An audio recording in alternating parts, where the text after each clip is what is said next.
Gente, o Milei, eu já falei isso aqui no canal, já tem vídeo no canal debatendo a questão do Milei.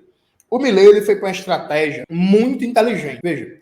E não é coisa da cabeça dele, né? É coisa do Maurício Macri, companhia limitada, que está no entorno dele. Qual é a estratégia? É a estratégia do tudo ou nada. O Milei apresentou dois pacotaços que juntos dão mais de 1.000 alterações legislativas constitucionais, que na prática é uma nova constituição por decreto que provoca a maior transformação de regime da história da Argentina no curto espaço de tempo. Então o Milei ele foi para uma contra-revolução neoliberal aberta, fascistoide, numa estratégia de blitzkrieg, de guerra relâmpago, né? Lembrando dos nazistas na Segunda Guerra Mundial. Então, assim, por que eu digo que é uma estratégia muito inteligente? Porque ele não dá tempo da galera ir assimilando. Veja, gente, eu converso com muita gente da Argentina, que é militante e tal, e assim, a galera não está conseguindo ler tudo que está sendo proposto. É tanto ataque, tanta mudança, tanta porrada, que assim, meu irmão, não dá tempo de ler tudo. A lei ônibus, aí, que o Milei apresentou, que está debatendo esse texto, ela tem mais de 300 mudanças legislativas. E aí, por que eu digo que essa estratégia é inteligente? Porque quando você faz isso, você está dizendo que seu adversário tem que ir por tudo ou nada. Então, quem é contra o Milei, agora tem que ir por tudo ou nada. Se o Milei ganha agora, ele ganhou e acabou. E vai passar um bom tempo governando, pode ser que até que consiga terminar o mandato mais ou menos tranquilo. Se o Milei perde, ele tem que perder, gente, mas é perder, assim, do país parar de alto a baixo. Do país, assim, da classe trabalhadora, dos movimentos populares, dos sindicatos, fazer a maior mobilização da história da Argentina para dizer assim, esse governo vai cair agora. Que esse governo é sustentado pela burguesia argentina, pela FMI, pelo Banco Mundial, pelo imperialismo estadunidense, pela Embaixada de Washington, pelos militares. Então, assim, essa estratégia de tudo ou nada, ela é muito inteligente, porque ela chama um tipo de resposta que pode ser que a classe trabalhadora não esteja pronta para dar, em termos de capacidade organizativa. A Argentina, porém, a coisa é muito mais intensa do que o Brasil, né? Já tem uma greve geral convocada, vai ser agora dia 24, né? Foi puxada ainda em dezembro, então assim, foi tipo, um mês de preparação para essa greve geral. Os protestos já estão acontecendo. O Milei já sinalizou que vai recuar em alguns pontos. Então parece que a YPF, que é meio que a Petrobras, a empresa pública de petróleo deles, não vai ser privatizada agora. Ele recuou um pouco nas leis de ataque ao Congresso Nacional, recuou um pouquinho em algumas leis de fechamento de regime, por exemplo, dentro do pacotaço do Milei, tinha uma que basicamente proibia manifestação, né? Não podia fechar via pública, não podia isso, não podia aquilo, tinha que avisar isso, tinha que avisar aquilo. Na prática, você só podia fazer manifestação na calçada sem atrapalhar a vida de ninguém. Então, assim, tá proibido manifestação, né? Não é isso, assim. Então, é um recuo muito claro para tentar desmobilizar a greve geral que está armada para dia 24. Gente, vou dizer uma coisa para vocês, viu? Me parece muito claro que não existe possibilidade de um governo Milei moderado. Não existe fascismo moderado. Mesmo com esse recuo, me parece ser um recuo muito mais oportunista, para, aprovado isso no Congresso, tentar voltar com várias dessas medidas. E, na prática, o que já está colocado pelo Milei é a maior destruição da história da Argentina. Viu? A maior destruição de políticas públicas, de soberania nacional, de direitos trabalhistas, da capacidade de planejamento e fiscalização do Estado argentino, da regulação econômica. Então, assim, não existe meio termo. É luta de vida ou morte. Se os argentinos perdem, a vitória da burguesia e do imperialismo vai ser tal dimensão, de tal barbárie, que a gente vai ter que debater se a Argentina transitou de um capitalismo dependente para uma situação neocolonial ou semicolonial. De verdade. Para mim, se esse pacote do Milei for aprovado, se ele consegue consolidar esse regime no qual ele é testa de ferro, ele é a figura carismática, a gente vai ter que fazer um debate se a Argentina deixou de ser um capitalismo dependente e regrediu do ponto de vista histórico para uma condição semicolonial. Tal vai ser o grau de destruição no Estado Nacional argentino. O Júnior comentou, adeus aos filmes de Darín, se isso aí passar ainda que pela metade. a cultura é um dos alvos prioritários do governo Milei. O desmonte dos aparatos de cultura, dos aparelhos de cultura, das políticas públicas de defesa das artes, do cinema, da literatura, da política de museus da Argentina, assim. Inclusive, os trabalhadores e trabalhadoras da cultura são dos setores que mais estão protestando contra o governo Milei. Então, assim, eu acho que a classe trabalhadora argentina, ela foi colocada numa situação, e isso é foda, o que mais me deixa puto é que são nossos inimigos que colocam a gente nessa situação. A classe trabalhadora argentina, ela pode, não sei se necessariamente vai, mas veja, ela pode estar jogando os próximos 20, 30 anos da sua história nesse 2024. Mal comparando, a classe trabalhadora espanhola, depois que foi derrotada na Guerra Civil Espanhola, ela demorou quase 40 anos para se recompor. Assim, foi um bagulho brutal. Foi uma derrota tal dimensão, de tal magnitude, que uma geração inteira ficou inviabilizada, sabe? Tipo, uma geração inteira a classe trabalhadora espanhola simplesmente não conseguiu ter nenhuma iniciativa histórica de grande peso. Tal foi o grau de vitória da burguesia. Me parece que a burguesia argentina, comandada pelo imperialismo estadunidense, tem centrado muito sua aposta de um Estado falido, transformar a Argentina num Estado falido, e está jogando aqui a aposta geracional. Que é isso, assim, é a ideia de que, ó, bicho, se a gente ganha agora, a gente ganha a Argentina pelos próximos 20, 30 anos, sabe? Então, é muito grave, é muito delicada a situação da Argentina. Eu tô acompanhando sempre que posso, mando mensagem pros camaradas de lá, troco ideia, vou debatendo, acompanhando, pergunto como é que tá as mobilizações, como é que estão os debates, que eu acho gravíssimo o que tá acontecendo. E em alguma dimensão, inclusive, eu acho até mais grave do que no Brasil. Porque eu acho que no Brasil a gente já perdeu essa batalha geracional. A gente perdeu ali no final dos anos 90 e a gente está vivendo essa longa decadência brasileira. Mas pode ser que a gente se recupere. Não acho que a gente está no auge do pior, sabe?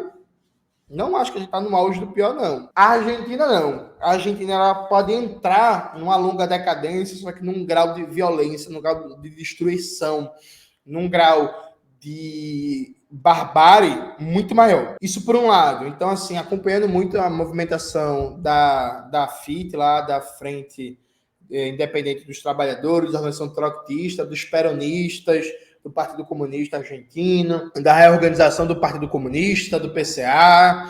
Enfim, estou procurando ler muito o que escreve o professor Atílio Boron, o Cláudio Katz, e por aí vai. Eu acho que a situação é trágica. E aí, quando a gente está falando da extrema-direita, a gente necessariamente tem que citar outro exemplo, né? Um país que está indo para um buraco ligeiro, que é a Alemanha. Mobilizações contra a extrema-direita ganham força na Alemanha. Veja, alguns portais de notícias chegaram a falar de 1,4 milhões de pessoas na rua contra a extrema-direita. Gente, vamos fazer aqui um debate com vocês. Veja, eu vou fazer uma contextualização mais ou menos rápida, né? Mas eu acho que é importante. Qual é o segredo da Alemanha? A Alemanha, ela construiu a União Europeia ali. A construção da União Europeia deu uma vantagem estratégica muito importante para a Alemanha. Porque você cria, numa mesma zona monetária, no mercado comum, países com diferentes graus de produtividade do trabalho, de industrialização e de capacidade científico-técnica. Então, você tira as barreiras alfandegárias da circulação de pessoas e produtos, ou tira 100%, ou vai reduzindo de acordo com o que foram as mudanças históricas na União Europeia. O que é que isso propiciou?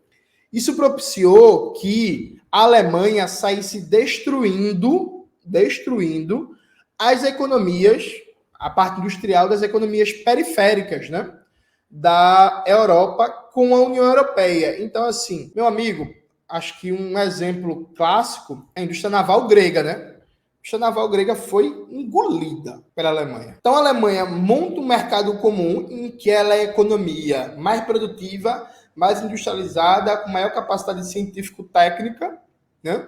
Monta esse mercado comum, domina todo o mercado consumidor ali para produtos manufaturados, produtos de alta complexidade. Junto a isso, garante um fornecimento energético barato a partir da compra do gás russo. E mantém uma política chamada de ordoliberalismo ou ordeliberalismo, uma política que é neoliberal, desde uma perspectiva da política fiscal, mas, ao mesmo tempo, é uma política industrial, uma política de comércio exterior, altamente agressiva e competitiva. Até pouco tempo atrás, isso vinha dando certo.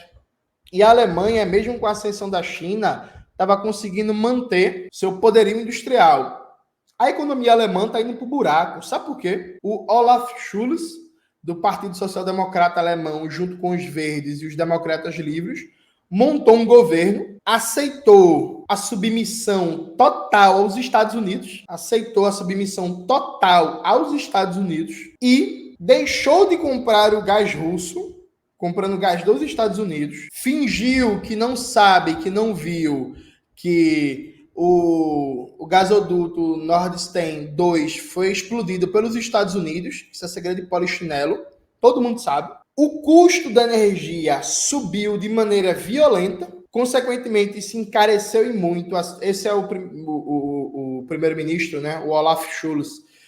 Aí o custo dos produtos da indústria alemã subiu de maneira assustadora, a economia alemã perdeu competitividade, dentro de um cenário em que a própria União Europeia vem com dificuldades econômicas gigantescas. O custo da guerra da Ucrânia está indo todo para a Europa Ocidental, porque a social-democracia, olha que curiosidade histórica, é totalmente submissa aos ditames da política de Washington. Isso está provocando uma crise econômica gigantesca na Alemanha. Veja, a Alemanha entrou em recessão, viu, gente? O PIB encolheu 0,3% em 2023, né? Então o PIB diminuiu.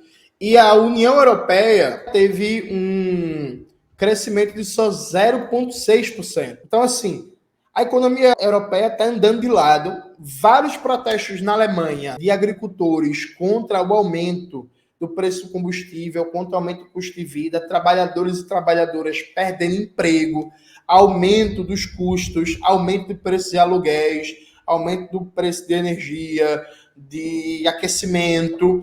Assim, uma sociedade em ebulição. O que está acontecendo? O AfD, que é o partido de extrema-direita nazistoide, fascistoide, que é uma sigla para Alternativa para a Alemanha, está ganhando cada vez mais espaço, pô. Sabe por que está ganhando espaço? E aí, veja, os caras são engraçados, né? Quem está entregando a Alemanha no colo da crise econômica é o que para muita gente parece ser as forças progressistas, as forças de esquerda, sabe? Tipo assim, galera, vamos lá. O governo alemão é o Partido Social Democrata, os verdes, os ecologistas, os ambientalistas e os democratas livres. Tá faltando quem de força relevante? O Die Linke, a esquerda, que é uma espécie de PSOL da Alemanha.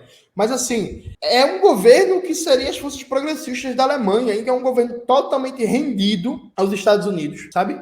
Totalmente rendido aos Estados Unidos. E é um governo que aceitou que a Alemanha pague os custos da guerra da Ucrânia, transferindo bilhões de riqueza para os Estados Unidos, porque a Alemanha deixa de comprar o gás russo para comprar o gás dos Estados Unidos, então paga mais caro, transfere riqueza para os Estados Unidos.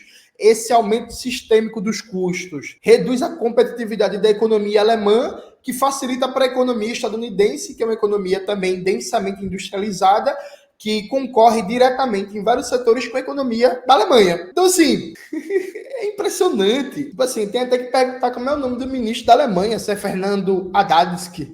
Sabe, porque é assim, gente, é impressionante. E aí a extrema-direita vem com um discurso oportunista, vem com um discurso racista, vem com um discurso falso, mas tenta dar uma resposta. Fala mal da OTAN, fala mal dos imigrantes, aí diz que defende a Ucrânia às vezes, mas também diz que é contra a guerra, e aí mistura aquela salada de fruta demagógica. O fato é que, gente, tem uma situação econômica trágica, tá ligado? E aí, esses protestos em massa foi porque teve uma reunião que vazou dos membros do AfD com lideranças de extremas direita, né, austríacas, falando de um plano de remigração, de colocar para fora os imigrantes da Alemanha. E aí, veja, gente, eu achei fantástico, massa, ter 1 milhão de pessoas na rua defendendo um discurso pró-direitos humanos, contra nazismo, contra fascismo e por aí vai. Mas veja, isso não vai parar o crescimento da extrema-direita, porque é um problema objetivo aqui. A economia alemã está indo para o buraco, os pequenos agricultores estão quebrando, se endividando em massa, a situação da classe trabalhadora só piora, aumenta o desemprego, aumenta o custo de vida, piora os salários, piora as condições dos serviços de saúde, de educação, há um envelhecimento da população, alguém comentou aí no chat, tem um problema também de envelhecimento da população, uma pressão para reduzir os mecanismos de seguridade social e proteção para a população mais velha. Então, assim, é um problema objetivo. Apelar para a democracia contra o fascismo, embora tenha um efeito, e a gente viu que tem, porque tem 1 milhão de pessoas, mais de 1 milhão de pessoas foram para as ruas, mas tem um efeito limitado, uma questão concreta a ser resolvida. Percebe? E aí, qual é a resposta que vai ser dada para isso? Há uma questão concreta a ser resolvida, né? E aí surgiu essa moça, deputada Sara Wagenknecht. Ela era do The Like, que é uma espécie de PSOL da Alemanha.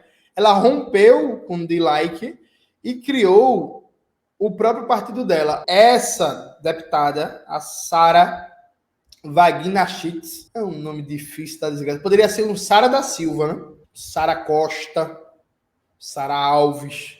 Mas Sara Wagenknecht, ela saiu do The Like e fundou o partido dela, que tem o nome dela, gente. O partido tem o nome dela. E aí ela tenta fazer um debate, uma espécie de populismo de esquerda, por assim dizer. Então, fazer um debate contra a submissão à política dos Estados Unidos, contra a submissão à OTAN, contra abandonar a compra do gás russo, em defesa de políticas de geração de emprego, de melhoria dos serviços públicos, de fortalecimento do estado de bem-estar social e tal. E ela vem avançando, as pesquisas indicam que ela vem com um bom crescimento de expectativa de votos, onde o AfD está com uma boa expectativa de votos. Então, pode ser que ela roube votos do AfD. Só que é tudo muito cedo. É foda que o partido tem o nome dela, né? Sabe, tipo assim, não dá para ser muito, não dá para saber muito o que vai sair daí, se vai ser algo duradouro. O nome do partido, gente, é Aliança Sara Wagenknecht. Alguém tirando onda, né? PJM, Partido João Emanuel. Foda. Então, assim, vamos ver o que, é que vai sair daí. Mas, assim, a extrema-direita está crescendo também na Alemanha. Eu acho impressionante como nada faz certos setores da esquerda brasileira repensar, né? Porque o roteiro é sempre o mesmo. Vem um governo social-liberal, vem um governo rendido, o governo rendido aplica um pacote neoliberal, lasca a vida da classe trabalhadora, concilia com o imperialismo, concilia com os interesses do capital estrangeiro, precariza as condições de vida, precariza o trabalho, precariza a saúde, precariza a educação, precariza transporte, tudo piora. Aí aparece uma alternativa de extrema-direita se dizendo antissistêmico, dizendo que é contra as elites, dizendo que é contra o establishment, dizendo que vai mudar tudo que está aí, dizendo que é contra a OTAN, dizendo que é contra a casta política, e consegue capturar toda a raiva, ressentimento e angústia da classe trabalhadora. Porque a galera sente que sua vida não melhora, que a vida só piora, e pensa assim, vejo, minha vida tá ruim mesmo, minha vida tá uma porcaria, eu vou votar nesse maluco aqui, vou votar nesses caras aqui, que é pra ver se muda alguma coisa. Meu irmão, pelo menos no Brasil, eu acho que eu fui a pessoa que eu vi, né, que mais destacou isso, né? Bicho, 76% dos jovens da Argentina querem sair da Argentina. 74% votou no Milei, entenderam? 76% dos jovens argentinos querem sair da Argentina. 74% votou no Milei.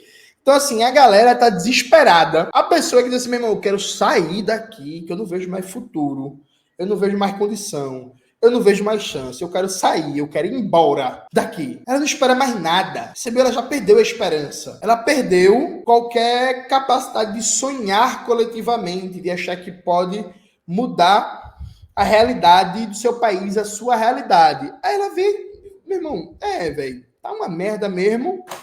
Vambora. Vou votar nesse maluco aqui. Esse imbecil aqui, que, pô, pelo menos é diferente, vai fazer alguma coisa, vai enfrentar, vai brigar. Tipo, a conexão. Eu falei isso, inclusive, na entrevista que eu dei de Inteligência Limitada. Eu expliquei isso com mais tempo. Eu passei 20 minutos explicando.